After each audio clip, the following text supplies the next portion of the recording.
Eh bien, Millie Cooper, ce n'est pas vraiment votre scène, n'est-ce pas? La voix m'a arrêté à mi-chemin alors que je suivais le maître d'hôtel jusqu'à ma table au Lististe, le seul restaurant 3 étoiles Michelin de Chicago. Je me suis retourné pour me retrouver face à face avec Ethan Powell, qui était allongé à une table d'angle avec un verre de Bordeaux à la main et un sourire narquois sur le visage. Assise en face de lui se trouvait une femme d'au moins 20 ans son aînée, impeccablement habillée en Chanel, un gros diamant scintillant sur sa main manucurée. Ethan, réussis-je, gardant ma voix ferme malgré le soudain flottement d'anxiété dans ma poitrine. Quelle surprise! Je parie, répondit-il, ses yeux parcourant ma tenue avec un jugement mal dissimulé. Ne vous inquiétez pas, les serveurs ici ont l'habitude d'expliquer le menu aux nouveaux arrivants, même si je doute que vous appréciez le talent culinaire. Vous vous souvenez de la façon dont vous pensiez qu'Olive Garden était un restaurant italien raffiné? La femme à côté de lui bougea inconfortablement. Ethan, ne sois pas impoli. Je reviens juste avec une vieille amie, Vivien, lui dit-il en lui tapotant la main avec dédain. Millie et moi y sommes allés il y a longtemps. Nous sommes sortis ensemble à l'université avant que j'améliore mes standards. Je m'appelle Millie Cooper, j'ai 30 ans et jusqu'à présent, j'attendais avec impatience un dîner d'affaires tranquille au Lististe. J'avais passé l'après-midi à finaliser les détails d'une nouvelle gamme de produits avec mon équipe et je voulais célébrer le partenariat réussi qui avait doublé les revenus de notre entreprise au cours de l'année écoulée. Ce que je n'avais pas voulu, c'était tomber sur l'homme qui m'avait brisé le cœur 7 ans plus tôt, surtout pas alors qu'il jouait clairement le rôle d'un garçon avec une femme plus âgée et riche. « Madame, votre table est prête quand vous l'êtes », murmura discrètement le maître d'hôtel à côté de moi. Ethan haussa un sourcil. « Tu dînes seul ?» il a demandé. Un choix audacieux pour quelqu'un qui était trop intimidé pour commander un café sans mon aide. En fait, ai-je commencé, mais il m'a interrompu. Laissez-moi deviner, vous êtes ici pour réseauter? Vous essayez toujours de percer dans l'industrie alimentaire avec votre petit blog. Son rire était tranchant, destiné à blesser. Quelques conseils d'un vieil ami, des endroits comme celui-ci sont destinés aux personnes qui ont réellement réussi, pas aux touristes ambitieux. La femme, Vivien, avait maintenant l'air mortifié. Ethan, ça suffit. Mais le mal était fait. Cette année se sont écoulées en un instant, et j'étais à nouveau le décrocheur incertain de l'école culinaire qui avait cru Ethan quand il avait dit que je ne réussirais jamais sans lui. La fille qui avait pleuré pendant des semaines après qu'il l'ait quitté pour une femme qui pourrait lui ouvrir les portes du monde exclusif dont il avait toujours rêvé. Votre table habituelle près de la fenêtre de la cuisine est préparée, Miss Cooper, dit le maître d'hôtel un peu plus fort cette fois. Le chef Daniels a mentionné qu'il attendait avec impatience vos commentaires sur le nouveau menu dégustation. Le sourire narquois d'Ethan s'effaça légèrement. Avant que je puisse répondre, mon téléphone a sonné avec un message texte. J'ai baissé les yeux pour voir que c'était de Gabriel, j'ai 10 minutes de retard. Commandez le cru grande pour nous et ne laissez personne voler ma femme avant mon arrivée. Alors que je relevais les yeux, j'ai surpris Ethan en train de regarder ma main gauche, où se trouvait maintenant une alliance en platine. Son expression se transforma en quelque chose de calculateur, et je réalisai avec un sentiment sombre que nos retrouvailles inattendues ne faisaient que commencer. Ethan et moi nous sommes rencontrés lors de ma 2e année au Culinary Institute de New York. Il était charismatique, ambitieux et semblait véritablement intéressé par mon rêve de créer des produits gastronomiques accessibles. Nous avions tissé des liens grâce à des expériences d'enfance partagées, tous deux élevés dans des familles de la classe ouvrière du Michigan, tous deux déterminés à échapper à nos modestes débuts. Lorsque j'ai reçu la nouvelle dévastatrice selon laquelle ma mère avait reçu un diagnostic de cancer de stade 3, Ethan m'a soutenu, du moins au début. J'ai quitté l'école pour prendre soin d'elle dans notre petite ville natale de Lansing, gérant ses rendez-vous médicaux tout en occupant 2 emplois pour l'aider à payer les factures croissantes. Ethan est resté à New York, promettant de lui rendre visite dès qu'il le pourrait, mais ces visites sont devenues de plus en plus rares au fil des mois. Les longues distances sont difficiles, disait-il lors de nos appels téléphoniques de fin de soirée. Mais nous allons faire en sorte que ça marche. Tu reviendras à New York une fois que ta mère ira mieux, et nous reprendrons là où nous nous sommes arrêtés. Je l'ai cru parce que j'en avais besoin. J'avais besoin de quelque chose à quoi m'accrocher pendant les 18 mois épuisants de traitement de maman. Pendant cette période, j'ai lancé un blog culinaire en tant qu'exutoire créatif, développant des recettes à la fois nutritives et attrayantes pour une personne sous chimiothérapie. À ma grande surprise, le blog a gagné du terrain parmi d'autres soignants et patients atteints de cancer. Après que maman soit entrée en rémission, j'ai planifié mon retour à New York, ravi de retrouver Ethan et de reprendre mon éducation culinaire. C'est à ce moment-là que tout s'est effondré. J'ai rencontré quelqu'un, m'a-t-il dit au téléphone, d'une voix décontractée comme s'il commentait la météo. Son nom est Véronica. Elle est membre du conseil d'administration de la James Beard Foundation. Tu me quittes? J'avais réussi à demander malgré le choc. Soyons réalistes, Mille. Vous êtes absent depuis presque 2 ans. Votre carrière est pratiquement au point mort, alors que j'ai noué des liens avec des personnes qui comptent réellement dans cette industrie. Quand je lui avais fait remarquer que je pouvais retourner à l'école, que mon blog gagnait du terrain, il s'était moqué. Un petit blog de cuisine maison ne va pas m'ouvrir les portes. Véronica m'a déjà présenté 3 chefs étoilés Michelin. C'est le genre de connexion qui fait une carrière. J'avais raccroché, dévasté mais déterminé à ne pas le laisser me voir m'effondrer. 2 jours plus tard, j'ai vu sur les réseaux sociaux des photos d'Ethan lors d'un gala, ses bras autour d'une femme sophistiquée d'une 50aine d'années. Malgré le chagrin, j'ai canalisé mon énergie pour construire quelque chose de significatif. L'amélioration de la santé de maman m'a permis de déménager à Chicago, où j'ai exploité les abonnés de mon blog pour lancer une gamme de kits repas conçus pour les patients atteints de cancer. C'était modeste au début, une petite cuisine commerciale, des ventes directes aux consommateurs, de minuscules marges bénéficiaires. Ce que je ne savais pas alors, c'est qu'Ethan suivait mes progrès. Des likes occasionnels sur des publications professionnelles, des relations mutuelles le mentionnant, des questions sur moi. À l'époque, je l'avais interprété comme un intérêt amical, voire un regret. Je n'aurais jamais soupçonné qu'il surveillait ma carrière avec un ressentiment croissant, observant l'évolution du petit blog de cuisine maison pour devenir quelque chose qui finirait par éclipser ses propres réalisations. Avec le recul, il y avait des signes qui me manquaient. Des fouilles subtiles enveloppées de messages de félicitations, des compliments détournés lorsque nous nous croisions occasionnellement lors d'événements de l'industrie. Impressionnant pour quelqu'un qui n'a pas terminé ses études culinaires, disait-il. Ou, vous avez trouvé un marché de niche intéressant. Il est intelligent de rester dans votre voie. 4 ans après notre rupture, mon entreprise, Nourish by Millie, s'était étendue au-delà des kits repas pour inclure une gamme de sauces spéciales et de mélanges d'épices. Nous venions d'être présentés dans Nourriture et Vin Magazine lorsque j'ai reçu un email d'Ethan avec pour objet félicitations, collaboration potentielle. Cela semblait professionnel, voire amical. Il m'a expliqué qu'il était maintenant le chef exécutif du nouveau bistrot de Véronica à Manhattan et m'a proposé de proposer mes produits dans leur section de vente au détail. Votre histoire trouverait un écho auprès de notre clientèle, a-t-il écrit. En plus, ce serait formidable de se reconnecter après tout ce temps. Contre mon meilleur jugement, j'ai accepté de le rencontrer lors de mon prochain voyage à New York. Le bestiau était élégant sans être prétentieux, et en voyant Ethan dans ses blancs de chef, dirigeant avec confiance son personnel de cuisine, j'ai ressenti un pincement au cœur de ce qui aurait pu être de la nostalgie. Vous avez bien fait pour vous, dit-il en me faisant visiter le restaurant. À petite échelle, bien sûr, mais impressionnant compte tenu de votre point de départ. J'ai retenu une réplique sur la condescendance à petite échelle, et je me suis plutôt concentré sur l'opportunité commerciale.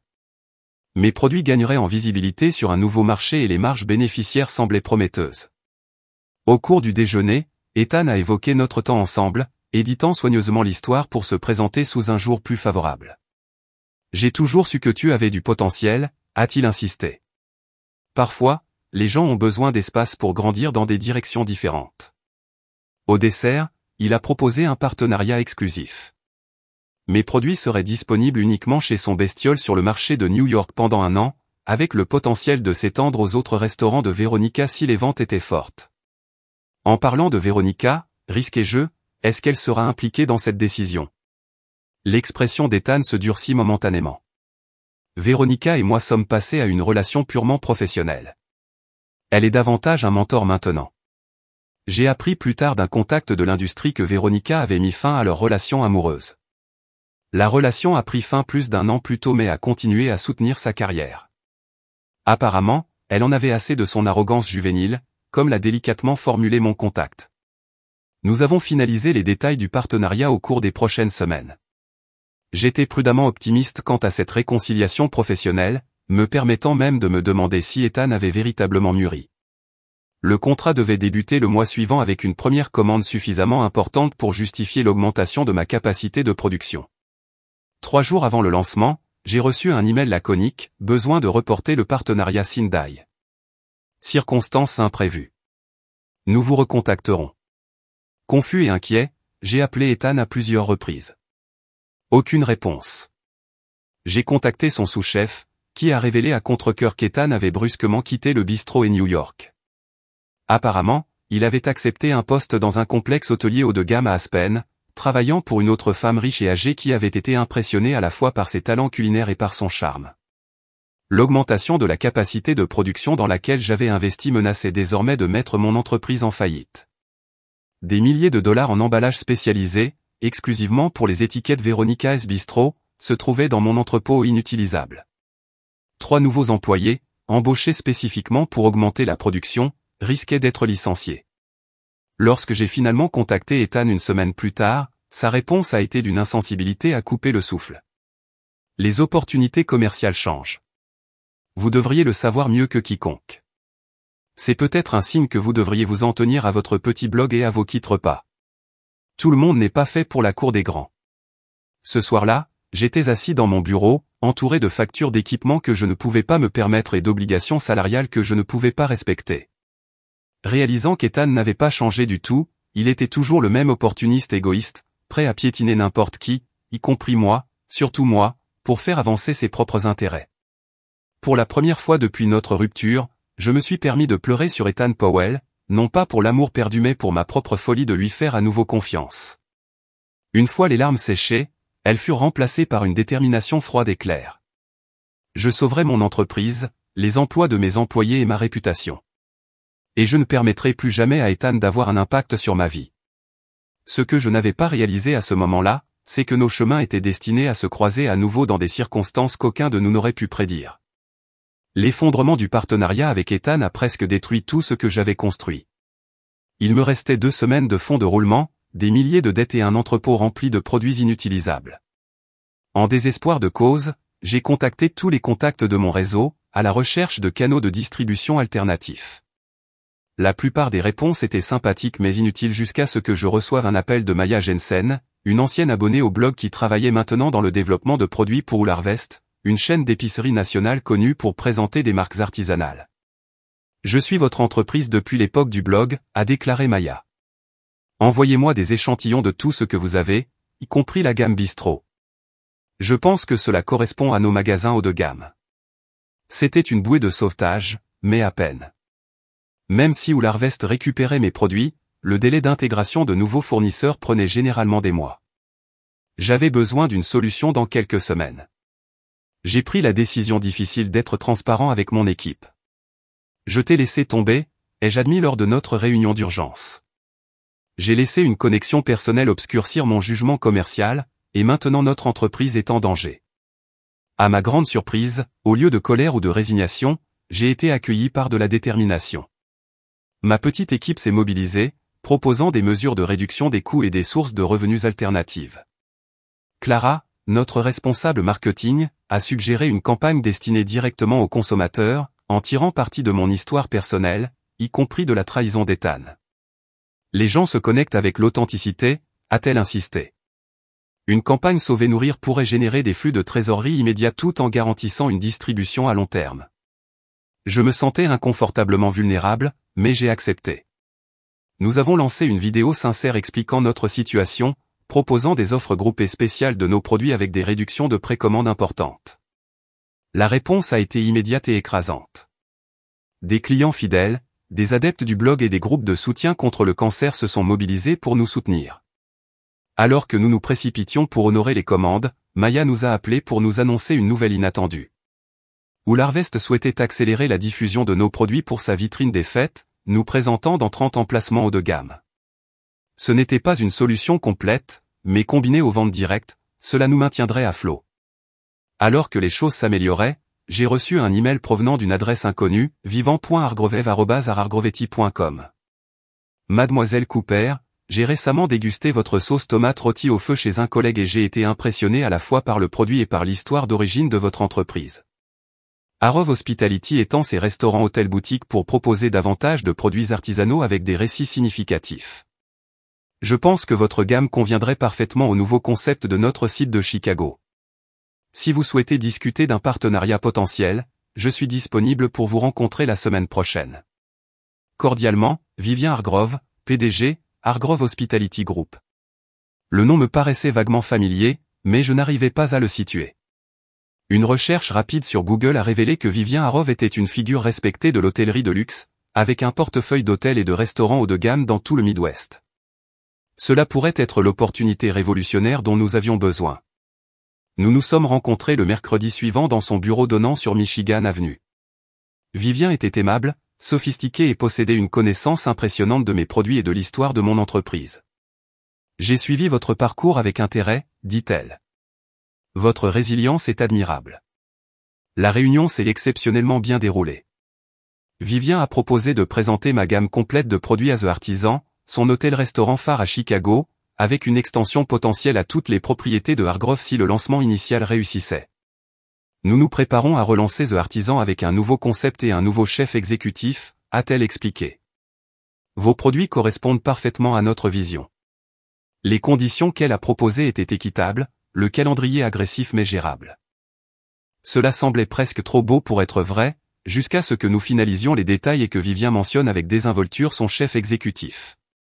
Il est très talentueux, même si parfois son ego dépasse ses capacités, a-t-elle déclaré avec un léger sourire. Vous le connaissez peut-être, Ethan Powell. Il a mentionné que vous étiez des connaissances de l'école culinaire. Mon sang s'est glacé. Ethan est ton chef exécutif pour l'instant? Répondit-elle de manière énigmatique. Est-ce que c'est un problème? J'ai hésité, pesant l'opportunité par rapport à la perspective de travailler à nouveau avec Ethan. Nous avons une histoire, ai-je admis. Pas entièrement positif. Vivien m'a étudié pensivement.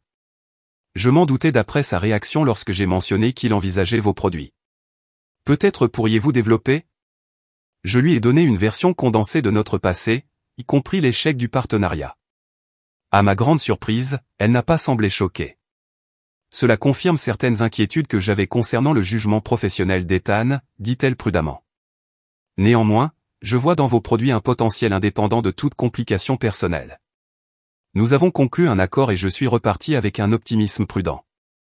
Ce soir-là, j'ai reçu un texto d'un numéro inconnu, félicitations pour votre accord avec Vivien. Le monde est petit, n'est-ce pas? Au plaisir de travailler à nouveau ensemble. Nous devrions nous rencontrer pour discuter de l'intégration du menu. Dîner demain. Ethan. Le ton suffisant du message montrait clairement qu'Ethan pensait qu'il avait le dessus dans cette situation, que d'une manière ou d'une autre, malgré sa trahison précédente, je serais obligé de l'accommoder pour obtenir ce partenariat crucial.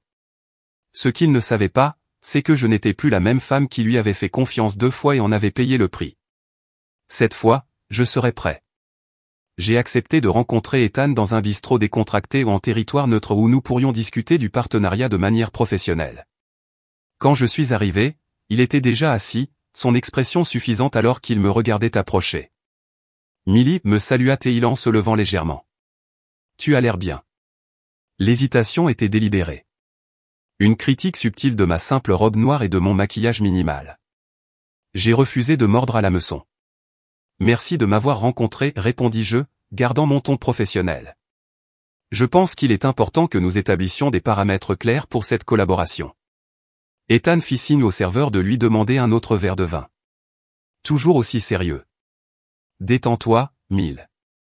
C'est une bonne chose pour nous deux.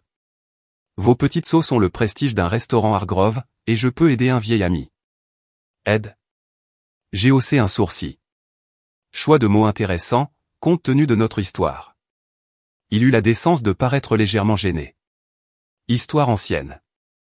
Nous avons tous les deux évolué, clairement. Ses yeux se tournèrent vers mon alliance. Qui est le chanceux, de toute façon? Ce n'est pas pertinent pour notre discussion commerciale, ai-je détourné. Concentrons-nous sur la manière dont nous intégrerons mes produits dans votre menu. C'est assez juste, concéda-t-il. Même si je dois préciser, c'est mon menu. Je déciderai lesquels de vos produits présentés et comment ils seront utilisés. L'heure suivante a été un exercice de retenue alors qu'Ethan a exposé sa vision, qui impliquait essentiellement d'utiliser mes produits comme composants mineurs dans des plats mettant principalement en valeur ses techniques culinaires. Votre sauce tomate a du potentiel comme base pour mon siopino aux fruits de mer, expliqua-t-il avec condescendance. Avec une amélioration appropriée, bien sûr. La sauce est conçue pour tenir debout toute seule, ai-je souligné. Le modifier considérablement va à l'encontre de l'objectif du partenariat. Le sourire d'Ethan se resserra. Millie, c'est un restaurant 3 étoiles, pas une cuisine familiale. Tout a besoin d'être raffiné pour répondre à nos normes.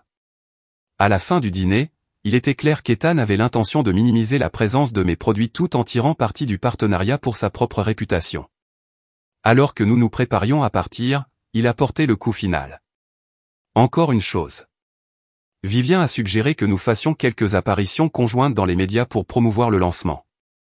Compte tenu de votre expérience limitée avec la presse haut de gamme, je serais heureux de prendre les devants. J'apprécie l'offre, répondis-je prudemment. Mais j'ai déjà fait pas mal de médias pour ma marque. Les interviews de blog et les émissions matinales locales ne sont pas tout à fait les mêmes que les plateformes nationales proposées par Vivien, a-t-il rétorqué. Faites-moi confiance, Mille. Je sais ce qui séduit le marché du luxe. J'étais en sécurité dans ma voiture, puis j'ai poussé un gémissement frustré. Ethan n'avait pas seulement l'intention de saper mes produits. Il se positionnait pour s'attribuer le mérite de leur succès et potentiellement nuire à la réputation de ma marque. En arrivant à la maison, j'ai trouvé Gabriel dans notre cuisine en train de tester les recettes de son nouveau menu de saison. Le voir concentré, créatif, passionné, sans prétention, contrastait de façon saisissante avec la soirée que je venais de vivre. Comment était-ce ? Demanda-t-il en levant les yeux de ses notes. Exactement comme prévu, soupirai-je. Ethan est toujours Ethan. Gabriel s'essuya les mains avec une serviette et me prit dans ses bras. Je suis désolé, mon amour. Quelle est ta prochaine action ? Avant que je puisse répondre, mon téléphone a sonné avec un email de Vivian Harov. Millie, j'espère que votre rencontre avec Ethan a été productive. Avant d'aller plus loin, j'aimerais discuter de certaines préoccupations confidentielles concernant le poste de chef exécutif à The Artisan. Êtes-vous disponible pour le petit déjeuner demain ? Cordialement, Vivian. C'est inattendu, murmurai-je en montrant le message à Gabriel. Peut-être pas entièrement, répondit-il pensivement. Vivian Hargrave a la réputation de reconnaître les talents et d'éliminer les problèmes.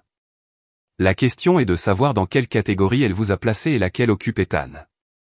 Le lendemain matin, j'ai rencontré Vivian dans son appartement pentouse autour d'un café gastronomique et de croissants fraîchement sortis du four. Elle a révélé la véritable nature de son intérêt pour mon entreprise. Je vais être direct, Millie. J'envisage des changements importants chez The Artisan, y compris le poste de chef exécutif. J'ai cligné des yeux de surprise. Vous virez Ethan ? Disons que je réévalue notre arrangement, répondit-elle prudemment. Ethan a des compétences techniques, mais il lui manque quelque chose d'essentiel, la véritable passion et l'intégrité que j'apprécie chez mes partenaires culinaires. Elle fit une pause, m'étudiant attentivement. Ce que je m'apprête à proposer peut sembler inhabituel, mais j'ai fait mes recherches. Votre expérience culinaire, combinée à votre expertise en développement de produits et à votre histoire personnelle convaincante, fait de vous un candidat idéal pour contribuer à remodeler l'identité de The Artisan. Tu me proposes le travail d'Ethan ? Ai-je demandé avec incrédulité. Pas exactement, précisa Vivian. Je vous propose quelque chose de plus important, un partenariat. Votre gamme de produits est présentée exclusivement à The Artisan, avec vous en tant que directeur culinaire, développant le concept du menu, formant le personnel de cuisine à vos techniques et devenant le visage public de notre restaurant rebaptisé. La proposition était stupéfiante, un renversement complet de la dynamique de pouvoir qu'Ethan avait établie. Mais cela présentait également un dilemme éthique. Malgré tout, adopter délibérément la position d'Ethan ressemblait inconfortablement au comportement vindicatif qu'il avait manifesté à mon égard. Sentant mon hésitation, Vivian a ajouté, il ne s'agit pas de vendetta personnelle, Millie. C'est une décision commerciale. Ethan a toujours été une solution temporaire pendant que je cherchais le partenaire idéal pour ma vision. Le fait que vous ayez une histoire est une coïncidence, bien que peut-être karmique. Alors que je réfléchissais à son offre, mon téléphone a sonné avec un SMS d'Ethan. Vivian a adoré mes idées pour vos produits. Nous poursuivons ma vision. Félicitations pour avoir enfin atteint la cour des grands, même si ce n'est qu'en tant que fournisseur. Et juste comme ça, mes préoccupations éthiques se sont évaporées. Les semaines suivantes furent une danse soigneusement chorégraphiée de préparation et de secrets. Vivian et moi avons convenu qu'Ethan ne devrait pas être au courant des changements à venir jusqu'à ce que tous les arrangements soient finalisés. Pendant ce temps, je procéderai au partenariat comme prévu, lui permettant de croire qu'il contrôlait la situation. Ce n'est pas une tromperie, m'a assuré Vivian lorsque j'ai exprimé mon inconfort face à cette approche. C'est un timing stratégique. Le contrat d'Ethan comprend une clause d'évaluation des performances qui me donne une totale discrétion quant à son emploi continu. Je me suis lancé dans le développement d'un concept complet pour la réinvention de The Artisan. Le jour, je dirigeais Nourish et participais à des réunions de planification avec Ethan, au cours desquelles j'acquiesçais agréablement à ses idées de menus de plus en plus prétentieuses. La nuit, j'ai travaillé avec Gabriel et mon équipe sur une vision qui mettrait en valeur à la fois mes produits et le potentiel de The Artisan. 3 semaines avant le lancement prévu, Vivian a convoqué une réunion de tout le personnel du restaurant. Ethan s'est positionné bien en vue à ses côtés, s'attendant clairement à une sorte d'approbation ou d'annonce concernant son nouveau concept de menu brillant. Comme vous le savez, nous nous préparons à une relance significative, a commencé Vivian. Aujourd'hui, je suis heureux d'annoncer notre nouveau partenariat culinaire avec Nourish by Millie. Ethan a souri d'un air suffisant, tendant la main pour me serrer la main vers les caméras documentant l'événement. Ce que vous ne savez peut-être pas, a poursuivi Vivian, c'est que Millie Cooper n'est pas seulement une développeuse de produits à succès. Elle est également une visionnaire culinaire dont le parcours personnel de blogueuse culinaire à innovatrice industrielle incarne exactement ce que The Artisan vise à représenter. Le sourire d'Ethan faiblit légèrement lorsque Vivian me fit signe de la rejoindre. À compter d'aujourd'hui, Millie rejoindra notre équipe en tant que directrice culinaire, supervisant la reconceptualisation complète du menu et de l'expérience culinaire de The Artisan. La salle a éclaté sous les applaudissements tandis que l'expression d'Ethan passait de la confusion au choc et enfin à la colère. « Qu'est-ce que cela signifie exactement pour mon poste ?» demanda-t-il d'une voix tendue. Vivian répondit doucement, « Nous discuterons des détails en privé, mais essentiellement, vous ferez rapport à Millie sur toutes les questions culinaires à l'avenir. » La réunion s'est poursuivie avec une présentation du nouveau concept, un menu saisonnier et narratif célébrant les histoires derrière des ingrédients exceptionnels. Tout au long, Ethan est resté rigide, avec une fureur à peine contenue. Ensuite, il m'a coincé dans la cuisine. « Est-ce votre idée de vengeance ?» siffla-t-il. « Tu as manipulé Vivian juste pour me venger. »« Ce sont des affaires, Ethan, répondis-je calmement. Vivian a pris une décision en fonction de ce qui était le mieux pour son restaurant. « Je ne travaillerai pas sous vos ordres, déclara-t-il. C'est professionnellement humiliant et franchement absurde. Vous n'avez même pas terminé l'école culinaire. » J'ai croisé son regard avec régularité. « C'est ton choix. Je suis sûr que Vivian acceptera ta démission si c'est ce que tu décides. » Son visage rougit de colère. Ce n'est pas fini. Plus tard dans la journée, j'ai appris qu'Ethan s'était adressé directement à Vivian, menaçant de démissionner à moins que mon rôle ne soit reconsidéré.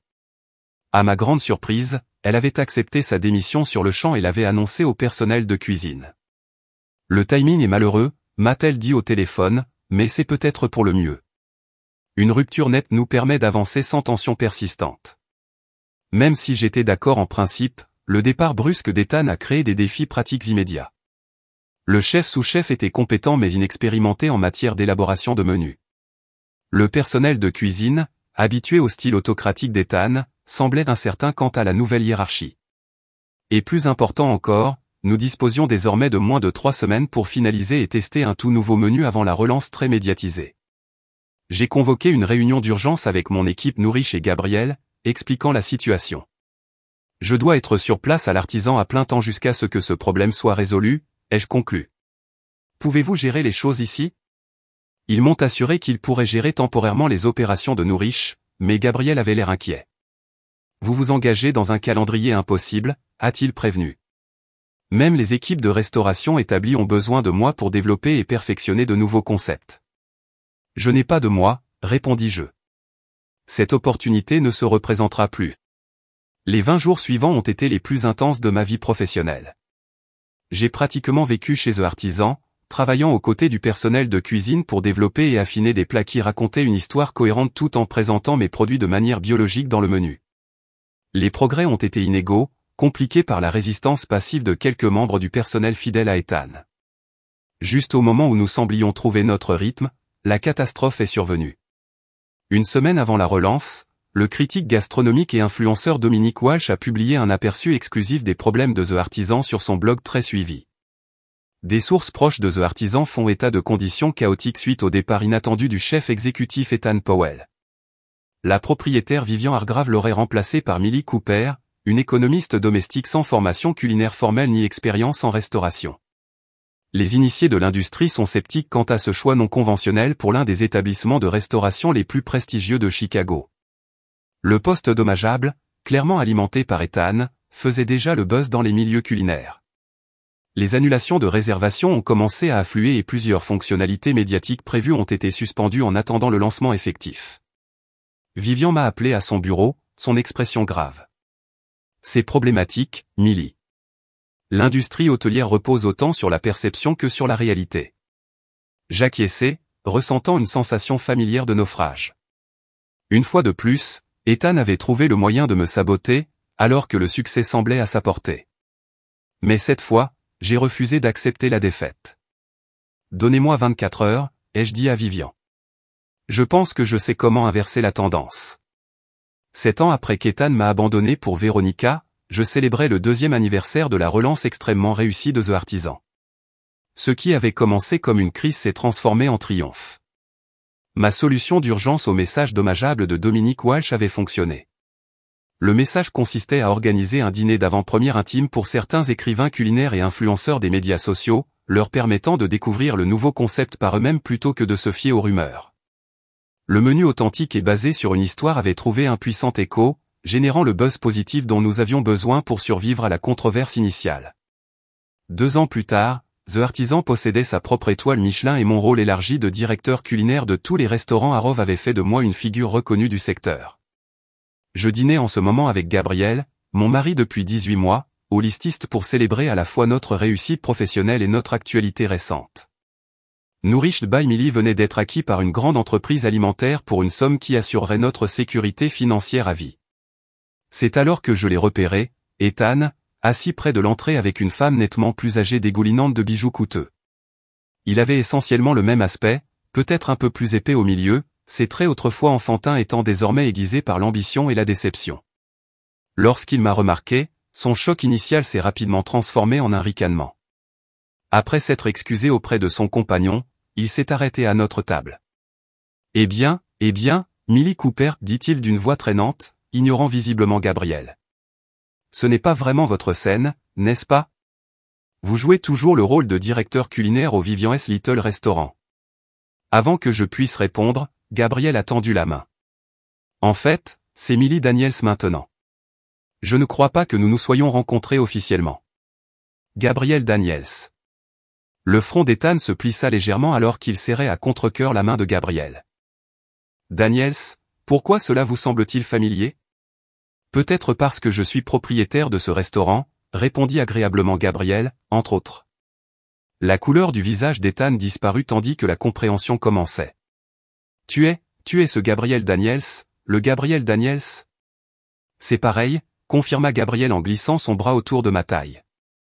Même si ces jours-ci, je suis peut-être mieux connu comme le mari de Millie. Mais là encore, dans les cercles culinaires, qui ne l'est pas? Il m'a souri chaleureusement. L'empire de ma brillante épouse comprend désormais 15 restaurants et une gamme de produits dans chaque épicerie haut de gamme du pays. Ethan resta figé, traitant visiblement cette information. Tu ne sais pas qui elle est. Continua Gabriel, d'un ton conversationnel mais pointu. Millie Daniels, la femme qui a révolutionné les produits maison de qualité chef et a remporté 3 nominations à James Beard dans le processus. La femme qui a transformé The Artisan d'un établissement en difficulté en le joyau du portefeuille à Rove. Le visage d'Ethan était rempli d'émotions, le choc, l'incrédulité et enfin une tentative désespérée de sauver sa dignité. Vous avez certainement parcouru un long chemin depuis cet abandon effrayé de l'école culinaire, réussit-il, la voix tendue. Félicitations pour votre succès. Merci, répondis-je simplement. Et toi, tu travailles toujours comme chef privé? Il redressa les épaules. Je suis le chef exécutif personnel de Madame Eleanor Jenkins. Il fit un geste vers son compagnon de table. Elle est très pointilleuse sur sa cuisine. Je suis sûr qu'elle l'est, dit Gabriel, son ton agréable mais ses yeux évaluateurs. Eleanor Jenkins, ne faisait-elle pas partie du conseil d'administration de cette fondation artistique qui a connu le scandale de détournement de fonds l'année dernière? Le sourire d'Ethan s'effaça. Elle a été dégagée de toute implication. Bien sûr, acquiesça Gabriel. Son mari n'a pas eu autant de chance, si je me souviens bien. La femme à la table d'Ethan observait désormais notre interaction avec une impatience évidente. Elle tapota ostensiblement sa montre quand Ethan la regarda. « Je devrais rentrer », marmonna-t-il. Eleanor n'aime pas qu'on la fasse attendre. Alors qu'il se tournait pour partir, je ne pus résister à une dernière observation. « Tu sais, Ethan, tu m'as dit un jour que je ne réussirais jamais sans toi, que je devais m'attacher à quelqu'un d'influent pour ouvrir les portes. C'est intéressant de voir comment la vie se déroule, n'est-ce pas? » Il fit une pause, le dos se raidissant. « Nous faisons tous nos choix. » « Oui, ai-je accepté, et j'ai choisi de construire quelque chose selon mes propres conditions. » Après s'être retiré à sa table, Gabriel leva sa coupe de champagne. « Au choix, a-t-il grillé. Et à la femme la plus remarquable que j'ai jamais poursuivie, qui m'a fait travailler pendant une année complète juste pour avoir un premier rendez-vous. » J'ai fait teinter mon verre contre le sien. La meilleure décision que j'ai jamais prise. Pendant que nous prenions notre repas, j'apercevais de temps en temps Ethan, nous jetant un coup d'œil, observant les leaders de l'industrie s'arrêter à notre table pour nous rendre hommage, tandis que le chef cuisinier sortait de la cuisine pour discuter personnellement de ses dernières créations avec nous. Alors que Gabriel et moi rions et célébrions notre succès commun, le contraste n'aurait pas pu être plus frappant. Ethan, dépendant des caprices et de la richesse d'un mondain vieillissant, par rapport à la vie que j'avais bâtie grâce à ma détermination, mon intégrité et mon talent authentique. Plus tard dans la soirée, alors que Gabriel et moi partions, le maître d'hôtel m'a remis une enveloppe. De la part du monsieur avec Madame Jenkins, expliqua-t-il discrètement. À l'intérieur se trouvait une carte de visite avec une note défilant à la hâte, nous devrions nous rattraper correctement un jour. J'ai quelques concepts culinaires qui pourraient vous intéresser. J'ai glissé la carte dans la boîte de dons près de la porte, me concentrant déjà sur les projets et les possibilités de demain. Le passé n'avait plus aucune emprise sur moi. J'étais trop occupé à attendre avec impatience mon prochain chapitre.